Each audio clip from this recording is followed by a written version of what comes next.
It's time for all your local high school football scores and highlights. It's Touchdown Friday Night with Kenny Hawkins and Jesse Kroll. Sponsored locally by Food City, HMG Orthopedics and Sports Medicine, Champion Chevrolet, Subway, and the UPS Store. It's Touchdown Friday Night. Hello, everybody, and welcome to Touchdown Friday Night, the largest high school football show in Tennessee, one of the largest in Virginia. I'm Kenny Hawkins, along with my tag team partner, Jesse Kroll. And tonight, we've got 17 games on tap. But before we get this party started, here's Jesse with the Beat Tractor top tackle of the night. I always got you hooked up, Kenny. We're going to go to the Lehigh Gate City game and look at the Blue Devils of Luke Reed being able to track down the back off the pass. Slow motion, you like to see that. Laser vision right there from the linebacker, being able to take down the back. A big hit from that game. We're going to have plenty of highlights from this one as well coming up, but I'll send it back to you, Kenny. All right, thanks a lot, Jesse. If you wanted to seat quickly at your favorite restaurant or no lines at the grocery stores in Elizabethton, then tonight was your night. That's because everyone was at the game. Cyclones and Green Devils game. A game that could earn you home field advantage throughout the playoffs with a win. As we head to Citizen Bank Stadium, and folks, it was packed tonight. Cyclones punting, UT commit. Will Albright blocks it. The big man for the Devils will take it inside the 5-yard line. Albright will then get a score a couple of plays later for the touchdown, and Greenville was rolling right here as he goes over the left side, gets into the end zone. Betsy's Bryson Rollins avoids the pressure. He's going to roll left, and he's going to find Zach Hartley. Check this out for the long touchdown as he throws it into the end zone. And check out the height as he gets up, makes the catch, basically jumping over the defender right here. Nice catch. Now he just takes off down the sideline and gets in at the very end. Rollins then sneaks in for the score. Betsy would kick a field goal with 7 seconds left, and they're going to upset, check this out, the two-time defending state champions tonight. What a game at Citizens Bank in Elizabethton. It was standing room only, and people at the fence. All the seats were full. There's the touchdown by Rollins to get in. Let me tell you something. They worked hard to get on that. They were like first and goal, and they worked hard to get in. In the end, Elizabethton would go on to upset the two-time defending state champions tonight by the final of 24-21. That's a big win. You know, we're #1 in the conference now. We won the conference, and the biggest thing is we get home in the playoffs. And you know that's a huge win, but we ain't done yet. We ain't done until we get that trophy. Well, we knew it was going to come all the way down to the end. You know, we gave them a few plays in the first half, and our defense really, you know, was the key to the game. They made some plays. We worked some things offensively. We found a little bit of groove. We found some success, and our defense gave us the ball back, and we were able to put a drive together to win the game. So what a win tonight by Elizabethton as they beat Greenville by the final of 24-21. It was Cloudland all over Jellicoe, 50-28. Sullivan East traveled to Death Valley to take on Sullivan South tonight. Rebels were leading this game 14-7 in the second quarter. East Seth Dalton goes for the deep ball, but it will be picked off by the Rebels' Blake Chandler. 2 plays later, the Rebels give it right back. Jackson McGee coughs it up, and the Patriots' Clayton Evester Jr. falls on it deep in South territory. On 4th and goal from the 1, it's a bad snap for the Patriots. Dalton is swarmed under by the Rebels defense. Bryson necessarily with the recovery as we go to the board. Ugly game, but South comes away winning over East 42-7. It was Chucky Doak all over Claiborne, 62-16. Happy Valley trailing North Green or Sullivan North by the final of 8-7. The Golden Raiders on the drive downfield would cough up the loose ball. Happy Valley would scoop it up and find themselves an excellent field position. After a tiring series, the Happy Valley Warriors would find themselves in the end zone. Eli Ayers would connect with a wide open Ty Pierce in the end zone for 6 and the lead after the PAT. After a poor kick off from the Warriors, the Golden Raiders would find themselves on the 50-yard line and battle their way downfield, and eventually Austin Hartstick would hand off to Dale Potter, who would end up just enough room to creep into the end zone, extending their lead over the Warriors. The board tonight, Sullivan North beating Happy Valley by the final of 24-14, and it was Cumberland Gap over Hancock County,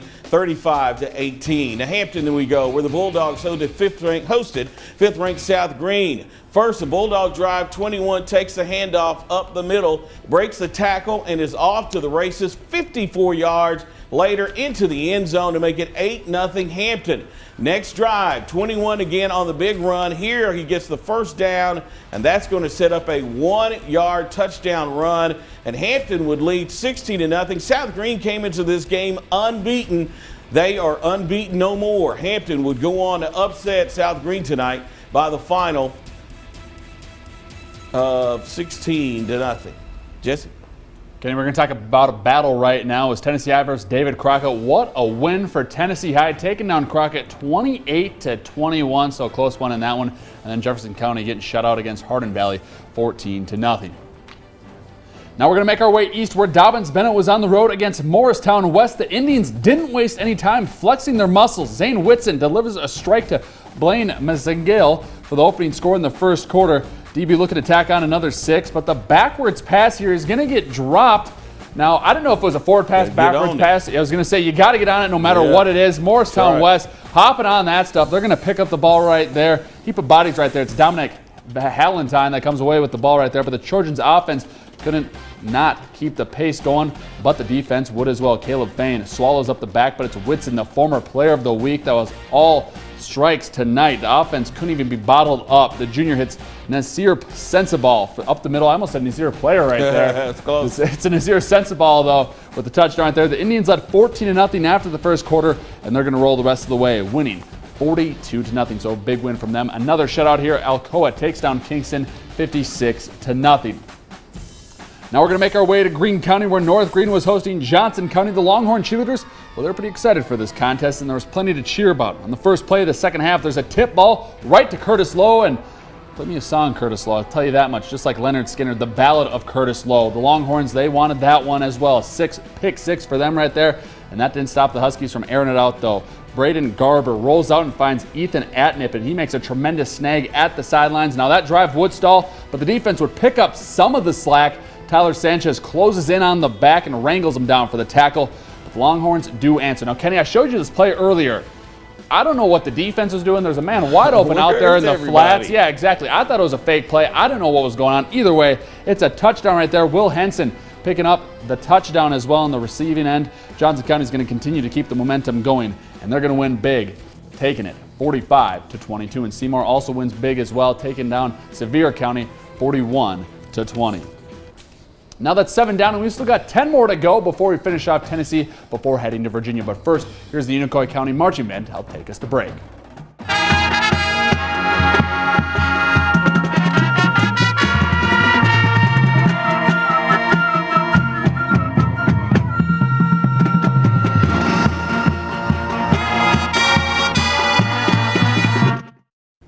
Welcome back to the show, everyone. Let's clarify some scores. It was Hampton over South Greene tonight, 30-0, not 16-0. And Daniel Boone on the road over Cocke County by the final of 30-13. All right, let's get back to football. Volunteer played host to Morristown East and Churchill tonight. Falcon golfer John West Lovelace was recognized for his runner-up finish at the state tournament this week. Volunteer gets things going on the opening kickoff. Cameron Johnson shedding defenders and weaving his way through would-be tacklers as he takes it out to near midfield. East defense came to play tough. Check out C.J. Livesey just blowing up this running play in the backfield for the loss. Then Garrison Barrett drops back for the Falcons and just overthrows Andrew Salyers in the end zone right here. He's got a hose on him, though. Yeah, shows he's got an arm. We go to the board. Morristown East barely picking up a win over Volunteer by the final of 28-23. AE over Pigeon Forge 40-3. Granger taking on Sullivan Central. Central looked to keep their playoff hopes alive as they hosted Granger. Cougars trailed 32-13 in the third. Check out this one-handed catch by Central's Connor Wilson. Incredible. What an amazing one, but he came down out of bounds. Oh, okay, unfortunately. Grizzlies would stretch their lead when Reggie McBee takes to the Rick snap, disappears into the pile for the touchdown. It was 38-13. Cougars would answer when Joey Bird takes a handoff, jukes a defender, gets into the end zone from 2 yards out to cut the lead at 38-19 in the fourth quarter as we go to the board. Granger over Central tonight, 38-19. Unicoi County hosting West Greene tonight. Blue Devils leading 21-0 when we arrived. They added on more. Brock Thompson fakes and rolls out to find L.J. Mitchell for the short touchdown. 27-0. Second half, the Blue Devils, Robbie Odell on the goal line. Pitches to Cody Lewis, who just bulls his way into the end zone. Well, that was a hit right there at the end. 33-0. Buffaloes didn't go down without a fight. Alec Daughtry rolls out, hits Chase Jennings. From that point, everyone was giving chase, and they wouldn't catch it. Check this out. Chase is perfect then. Perfect name for that. That's what we love to see. Outruns everyone to get into the end zone for the touchdown. Unfortunately, it wasn't enough. Unicoi County went on to win tonight by the final of 53-34. Jesse? Thanks, Kenny. I really do appreciate it. Eastside facing Twin Springs tonight. On the very first play of the game, that would just set the tone for Twin Springs when Ryan Horn would muff the kickoff reception and be recovered by the Spartans, but they would falter to come up with points for the Titans. Now, later on the same quarter, driven downfield for the Spartans, Will Stansbury is going to find Grayson Whitted, who jukes a few players to get downfield, setting up a Spartans in the red zone. Now, Whitted, he was our player of the week, so great job by him last week, and he continued to do that this week. Oh my, look at the rinse cycle right there. It looks like GE right there. That's what I'm talking about with that washing machine. That's what you love to see. That's the end of our video, or we can take you to the scoreboard. Eastside's going to win big 20-0, while J.I. Burton takes down Grundy 46-19. Now, Gate City was hosting Lehigh, and the Blue Devils were leading 32-7 at this point. And Gate City's Luke Reed is going to connect with DeAndre Mack through the crowd, and he's going to hit on the Jets right here, and he's going to crunch all the way down to the field, just cruising through the defenders, takes on a couple of them as well, and goes down way downfield. And now once again, his quarterback going to call his own number right here. Ooh, taking a hit at the goal line, but I think that's a touchdown right there. Yeah, they call it 6 points as well. Great job by him. Great hustle as well. Now, the quarterback's just going to keep his way going.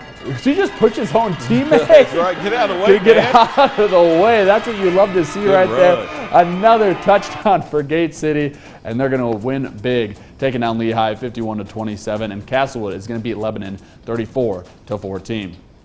Now it's 12 down, but we still got 5 more to go in Southwest Virginia. But first, here are the cheerleaders to take us to break. Who's gonna win this game? If you want to know, watch Mighty Wolfpack go, go. Who's gonna win this game? If you want to know, watch. And welcome back, everyone. In Marion tonight, the Scarlet Hurricanes hosted Richlands, and it was the Blue Tornado jumping out on top. Logan Steele goes in for 3 yards out to make it 7-0 Richlands. Later in the first, Marion was set to punt, but Hayden Whited busts through and blocks the punt, giving the Blue Tornado great field position, and it didn't take long for them to cash in as quarterback Cade Simmons hit Sage Webb on this 7-yard touchdown pass to make it 14-0 Blue Tornado. That final score tonight, Richlands winning 38-0. Honaker by 6 over Hurley. In Chihowie tonight, the Warriors hosted Rural Retreat, and Chihowie was up 14-0 in the second when Isaac O'Neal hits Gate Smith, who tiptoes up the sideline with a 35-yard touchdown pass to cut the lead to 14-7. But the Warriors would answer right back. Jonathan Gilley goes around the left side and answers from 11 yards out. That's going to make it 21-7 Warriors in the second as he scoots into the end zone. Chihowie went on to win over Rural Retreat by the final of 52-14. Holston over Northwood 47-0. On Battle Hill tonight, the Trojans hosted Ridgeview, and Ridgeview, whose cheerleaders we just saw, was up 34-6 in the third when Trenton Atkins will bust into the end zone from 3 yards out to make it 41-6 Wolfpack. And the Wolfpack were deep in Trojans territory again when Miguel Blanco comes up with the big sack on third down, forcing Ridgeview to settle for this 27-yard field goal to make the score 44-6 late in the fourth. As we go to the board, Ridgeview went on to beat Battle tonight 44-6, and Unaka losing to Rye Cove 60-42. Jesse? Thanks, Kenny. Now, up in Virginia High, we're going to go off the road to Mitchell Stadium in the third quarter. We're going to pick this game up. Virginia trying to get out of the end zone, and they're going to hand off to Dominic Norris, but he's taken down in the end zone, so that's 2 points for them. Yep. Keith Carbaugh with the safety, and Graham's up 44-6. We'll move ahead to the fourth quarter. Graham in the red zone. QB Devin Lester walks in for the score. G-Men pouring it on for the Bearcats. It's a blowout here. Graham still way ahead, 51-6, and that one just continued to get out of hand between these two teams. And we're going to check out the score right now. Graham wins 51-12, while Thomas Walker takes down Twin Valley 38-6. Now we're going to get this game going with Tazewell. They're looking to bounce back after the loss to Richlands last week, and we're going to pick this game up in the second quarter. Bluefield's Carson Deeb hands off to, well, you know who it is, J.J. Davis, and he gets around a couple of defenders here. The kid's got some speed on him, and they'll reach for the goal line. putting up 6, and Beers up 21-0 after the extra point. Now in the second quarter, back in the red zone, it's the exact same duo. Deeb hands off to Davis, and the rest can right itself. Now this game would get a little out of hand as well. That's 28-0 right there, and this momentum continue to go forward with Bluefield taking down Tazewell 35-7, and Galix taking down George White 45-14. Yes, I always get that one. I'm gonna get at some point, Kenny. Wise Central beats Union 21-13 as well. Now that'll do it for our high school football coverage tonight. But if there's a score or highlight you missed, then log on to our website, WJHL.com. Shortly after the show, we'll have you covered there. But when Kenny comes back, he'll wrap up the day in sports.